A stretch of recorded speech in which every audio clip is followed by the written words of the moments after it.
10 जानेवारी 2026 daily crime हा season 3 संपवला. Daily क्राईमच्या वरूनच लक्षात येते मागचे पण एपिसोड झालेच, म्हणजे हादरवून टाकणाऱ्या गोष्टी असतात. आपण फक्त इमॅजिनच करू शकतो ॲक्च्युली ज्यांच्यावर ते बेतते किंवा जे त्याच्या मधून जातात त्यांना किती आणि कशा कशा गोष्टींचा सामना करावा लागत असेल काय माहिती. तर यावेळेसचं क्राईम आहे जे सध्या आपल्या देशातनं मुली किंवा लहान मुलं गायब होतात तो मुद्दा घेतलेला आहे. तर एक हुमा कुरेशी एक दाखवली आहे आधी की समाजसेविका म्हणजे तिला बडी दिदी म्हणून सगळे ओळखत असतात आणि ती असं म्हणजे सामूहिक विवाह वगैरे अशा संस्थांमध्ये ती काम करत असते आणि लग्न लावून देत असते मुलींची ज्यांची होत नाही किंवा ज्यांना जबरदस्ती कोणी करायला लावत असेल तर असं त्यांच्या मर्जीने त्यांचे लग्न लावून द्यायचं काम करत असते. पण त्याच्या अंडर म्हणजे ते फक्त तिचं दाखवायचं असतं, ती मुलींना बाहेर पाठवत असते सप्लाय आणि त्याच्या याच्यात खूप पैसे तिला मिळत असतात आणि त्याचबरोबर तिच्या हाताखाली ज्या बायका काम करत असतात त्या तर म्हणजे पूर्वतच असतात त्या ह्यांना तिला आणि त्यांच्याही थ्रू काही मुली अशा असतात की ज्यांची मुलं असतात आधीपासून लहान बाळ म्हणजे लहान वयातच त्यांना मुलं झालेली, मग पैसा तर नाही, मग तिला लालच द्यायचा की तुझ्या मुलाला आम्ही चांगलं घर मिळवून देतो, तू याला विक किंवा याला देऊन टाक वगैरे, म्हणजे सगळे असे प्रकार चालू असतात. तर अशा ह्याच्यात दिल्लीच्या ह्याच्यात म्हणजे रोहतक, मिझोरम अशा बऱ्याच आसाम या ठिकाणाहून जास्त मुली गायब होत राहतात. बरं, कंप्लेंट जास्त करून कोणी लिहितच नाही, फक्त लक्षात येतं की मेजर मुली कमी होतात. फार कमी कंप्लेंट्स म्हणजे त्यांच्या मिसिंगच्या पोलीस स्टेशनमध्ये आलेल्या असतात. तर अशीच एक मिसिंग केस आलेली असते. तिच्या आजीनी त्या मुलीची केस दर्ज केली असते दिल्ली पोलीसमध्ये आणि मग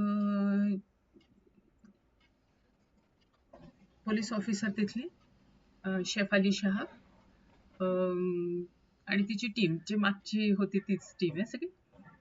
तर ते इन्व्हेस्टिगेशनला सुरुवात करतात आणि मग त्यांना एक मध्येच एक मुलगी एका छोट्या 2-2.5 वर्षाच्या मुलीला हॉस्पिटलमध्ये ठेवून जाते आणि ती मुलगी इतकी सिरियस असते, तिच्या गालावर वगैरे चावलेलं असतं, तिला म्हणजे बरेच जखमा झालेल्या असतात, ब्लिडिंग झालेलं असतं, तर तिला हॉस्पिटलमध्ये ठेवतात. मग ते इन्व्हेस्टिगेशन म्हणजे ते क्रिटिकलच असते, जगणं खूप कठीणच असते, पण तरी डॉक्टरांचे उपचार चालू असतात. तर हे सगळं करता करता आणि शोधता त्यांना म्हणजे जसे एक एक टिप्स मिळत जातात पोलिसांना की नाही, रोहतक वरून आणि आसामवरून त्यांना दिल्लीला नेलं जाते, तिथून त्यांना ट्रेनिंग दिल्या जाते. मग अशा ह्याच्यात त्या एका बाईला पकडतात. तर तिला जेव्हा पकडून अरेस्ट करतात, कारण तिच्या घरीच असं कुंटणखाना टाईप म्हणजे त्याच्यावर धाड टाकून बऱ्याच मुलींना तिथे हे करतात आणि तिला कस्टडी करतात. तर ती काही दाद द्यायला तयार नसते. ती म्हणते माझ्या वकिलाला बोलवा वगैरे आणि वकील येतो, बरंच हे करतो, पण तरी 3 दिवस तरी पोलीस रिमांडमध्ये तिला ठेवावं लागेल असं कळतं. तर जसंच तिला घेऊन बाहेर येत असतात, शूटर्स तिला मारून टाकतात.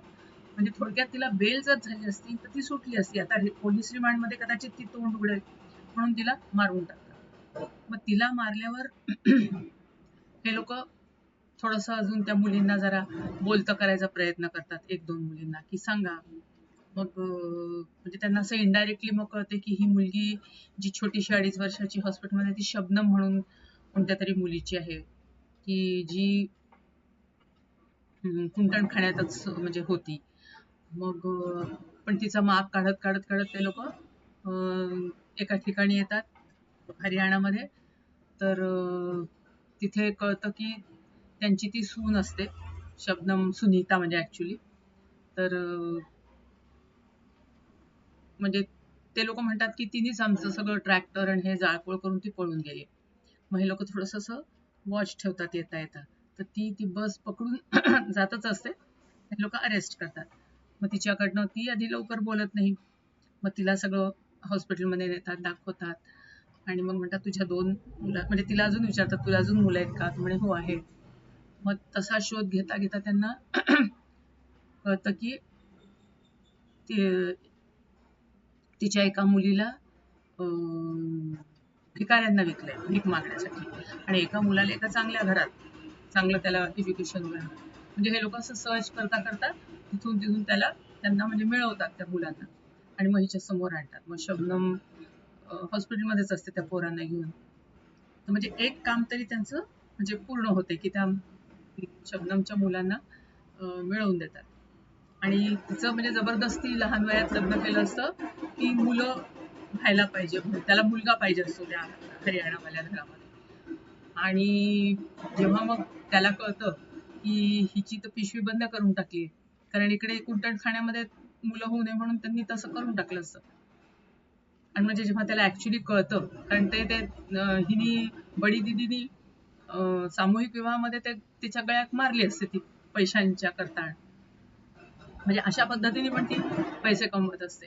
पण तसा तिचा मोठा धंदा बाहेर एक्सपोर्ट करणं, म्हणजे थायलंड, मलेशिया अशा ठिकाणी मुलींना बल्कमध्ये एकदम 10, 20, 30 अशा. तर मग जेव्हा त्या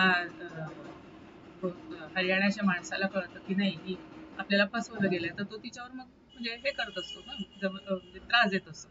मग हीच सगळं ट्रॅक्टरला आणि याला शेताला ते आग लावून पळून गेलेली असते.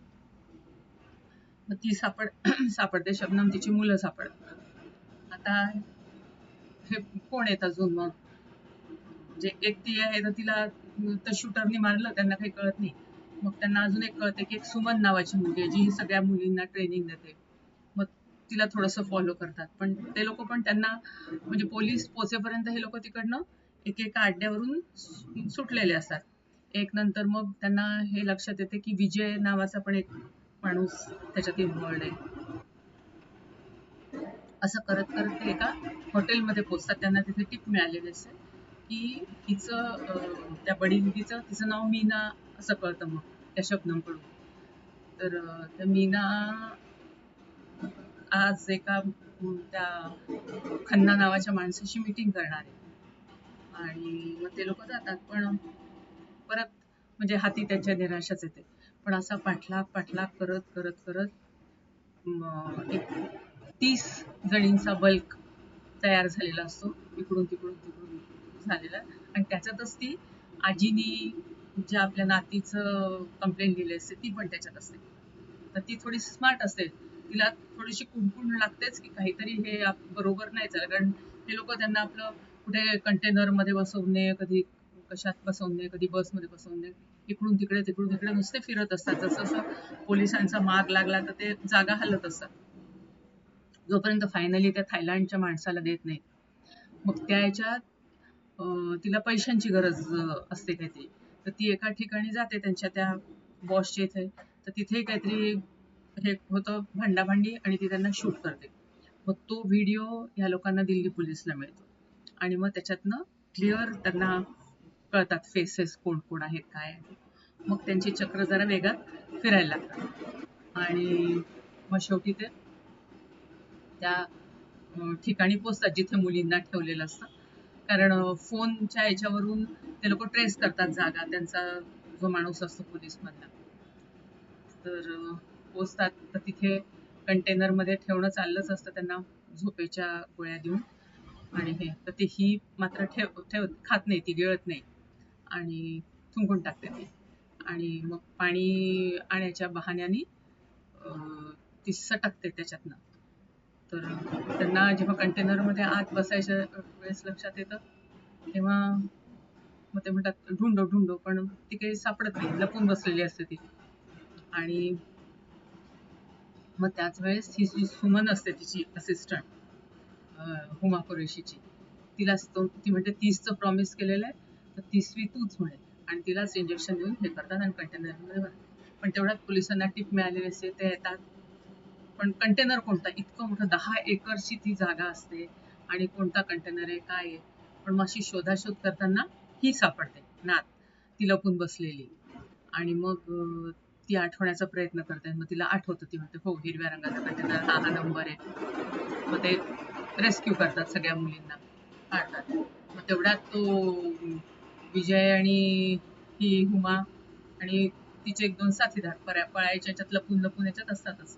पण परत म्हणजे ते लोक बंदुकीने मारतात, ते लोक मारामारीमध्ये शेवटी विजय आणि हुमा दोघी मारल्या जातात.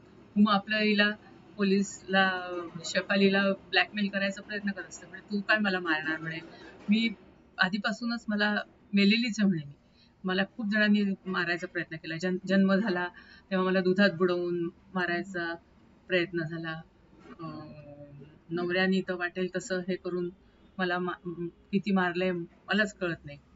म्हणजे असं ती एक एक गोष्टी की म्हणे मी तर उलट म्हणे या मुलींना फ्री आझाद जिंदगी देत होती. तर म्हणे तू तर त्यांना म्हणे धंद्याला लावतो, म्हणे कोण नाही, सगळ्या धंदा करतात ते म्हणे, कोणी मुलं होण्याकरता धंदा करतात, कोणाला काय म्हणजे अशी ती भरपूर, म्हणजे आपल्या सोशल ह्याच्यावर की किती अजूनही वाईट आहे डवरी, आणि हे म्हणजे अजूनही पुरुष हा आपल्या स्वतःला खूप वरचढ समजतो आणि बायको ही अत्याचार करण्याकरताच बनली आहे, असाच अजूनही समज आहे समाजात, इतका पुढारलेला आहे तरी. हे थोडंसं दाखवायचा प्रयत्न केला. शेफाली म्हणते पण तू क्रिमिनल आहेस, तू असं केलेलं आहे वगैरे, पण मग ती त्याच्यावर गोळी झाडते, तर मग ही त्याच्यावर गोळी झाडून मारून टाकते. आणि मग शेवटी म्हणजे सक्सेसफुली ती केस ती हँडल करते. कारण आधी पोलिसांचं चालू असतं की सीबीआयला द्यायचं का, असं करायचं का, तसं करायचं का. त्यामुळे आम्हाला जेवढं माहिती आहे, शेफाली म्हणते आपल्या सिनियर ऑफिसरला, की तेवढं कोणालाही माहिती नाही, आणि आता तुम्ही मध्येच जर सीबीआयला द्याल तर सगळं अजून म्हणजे हे होईल, आणि ते पोरी सगळ्या बाहेर पाठवल्या जातील आणि सगळं मेस होऊन जाईल. तर मग ऐकतात ते आणि केस सॉल्व. तर अशा आपल्या कितीतरी 2 लाखाच्या वर आज 22 पर्यंतचा रेकॉर्ड आहे मिसिंग आहे. तर हे फार म्हणजे सिरियस आहे ही गोष्ट, आणि कधी हे लोक पकडल्या जाणारे किंवा थांबणारे